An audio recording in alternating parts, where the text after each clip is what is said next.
Well, what's up, guys? Got Dave here and just out cruising the 701, and I wanted to talk about something. Everybody's perception of motorcycles is different, you know, the way they see them as far as like how dangerous they are and the reasons why someone would or would not want to ride. And it's funny because I talk to different people, you know, and people would be like, oh yeah, motorcycles are great, you know. I don't think I'd ever own one just because they're so dangerous or whatever, you know. And then like they'll start talking to me about that. And like one of the stories that I heard lately, I was actually, that tattoo shop reopened. Whoa. I was getting tattooed, and I was talking to the guy, and he's like, yeah, he's like, you know, I'd love to start riding, and it looks like it would be a lot of fun. He's like, but everyone that I know who has gotten a bike, they ended up getting in a crash, and then they got rid of the bike, or the bike was totaled at that point, and so they just like quit riding after that. They like didn't keep riding. Yeah, they basically got a bike, crashed, and then that was it. They never rode again. And he's like, you know, it's like, he's like, I know so many people like that, that's the main reason why, you know, why I wouldn't want to get a bike, is just I know firsthand all my buddies, you know, it's like they all crash. And he goes, for example, man, he goes just recently, he's like, one of my friends got a bike, and you know, got his license, got a bike, and he's only been riding for like a month or two, and he goes like this, he was going down the street, and he went to run a red light, and there was a car going like the other way, and he hit him and like went flying off of his bike, and he like ended up like, he was like in the hospital for like a few days or whatever. He got like totally messed up, and the bike was totaled. And I'm thinking to myself, I'm like, okay, let's think about this for a minute. He went to run a red light. It's like, dude, you could like run a red light on your bicycle or in a car or like anything. Like, what the hell are you talking about? You freaking...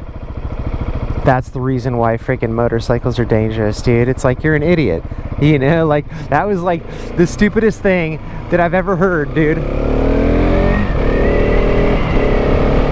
I thought that was like so stupid, and I was like, are you like listening to what you're saying right now? Like, what, you know, like, he went to run a red light, yeah, but there was a car going the other way, yeah, because it was green, duh, and he hit him, and he went flying off his bike. And that's the reason why, like, you're not gonna want to ride, is because your buddy's a freaking idiot.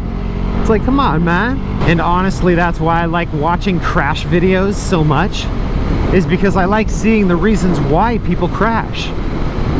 You know, like, I want to see like what was the reason. And the first thing I notice oftentimes when I watch these crash videos, the very first thing I notice right when the video starts, I'll be like, damn, that guy's hauling ass. That's the very first thing that I think, is I'm like, dude, that guy's going way too fast for like whatever, like how fast he's like passing the cars around him, or for the weather conditions, or whatever, you know, or for how visible the road is. Maybe it's like a little 2-lane road with like bushes on both sides and you can't see nothing, and it's like, that's usually the first thing I notice, is I go, dude, that guy's going way too fast. And then sure enough, something will happen and he doesn't react quick enough, or, you know, it's because he's going too fast. You know, it just all happens too fast. But I like watching those crash videos because I like to see what exactly happened. You know, like, I'll watch a guy's crash like 6 or 7 times, you know, and like actually see, I'll be like, ah, now that's where he went wrong. And when I see that situation in real life, I will avoid it.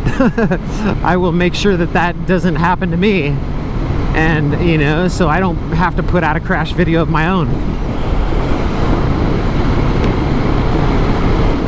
But it's just things like that, you know, just, it's like, if you're just being careful, I don't understand why, I don't know, I guess that's, I mean, this is coming from someone who's been riding for like 6 years now, since I got my license, and I haven't had a major incident. You know, I've dropped a couple of different bikes on a couple of different occasions, and you know, for a few different reasons, and it's all part of learning. But I haven't had like a total like major wreck where I'm just going like 150 down a freaking 40-mile-an-hour zone street and someone pulls out in front of me, and or I run a red light or something stupid. You know, it's like, because I don't do stupid stuff. And I think that a lot of these stupid guys contribute to this statistic of motorcycles being dangerous when they're not. You know, that's like saying a gun is dangerous. It's like, well, if that gun is just sitting there on the table, is it dangerous? You know what I mean? Like, it depends on who's holding that freaking thing, you know? And the same with a motorcycle. Like, it depends on who's riding it and how much thought they're putting into their riding. You know, how much skill they have, and on top of that, how much thought they're putting into their road strategy. You know, and like their lane position and their following distance and all that crap that I always talk about. So it's like, don't give me this, he went to run a red light and then he ended up crashing. It's like, dude, that's 100% your fault at that point. That's the stupidest thing I've ever heard. So let me know what you think about that in the comment section down below, guys. And I will talk to you later. Peace.